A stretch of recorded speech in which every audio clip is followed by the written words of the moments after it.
From December of last year until February 15 this year, nagkaroon po tayo ng promo na lahat ng bibili ng Faith Grower, meron silang entry for winning a Nokia C3. So, we're taking this opportunity para mabunot. Makita natin kung sino yung mananalo ng Faith Grower, ng Nokia C3. So, tinatawagan ko si Sir Abner para siya yung bumunot, para siya yung sisisihin. Joke lang. Lahat nandito, lahat yung entries. Yun nga, yan, sige. Nandito yung mga entries ng mga customers na bumili ng Faith Grower.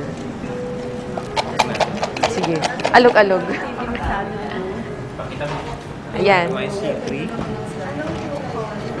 Beige, color beige. Ang pangalan niya? TTI representative. Taga Marikina. Hindi ako bumili ng Faith Grower. Ang pangalan niya ay, kilala niya to eh. Babae. Taga Love Community Baptist Church. Ate Rosie Rico. Ate Rosie! O, yan. Ayan, para po pa. Dalawa kasi ang binili ni Ate Rosie, dalawa entry niya dito. Ang galing naman.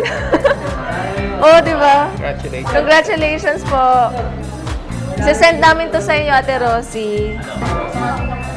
Pero di ba dalawa yung entry niya? Dapat wala siya pinapagkira.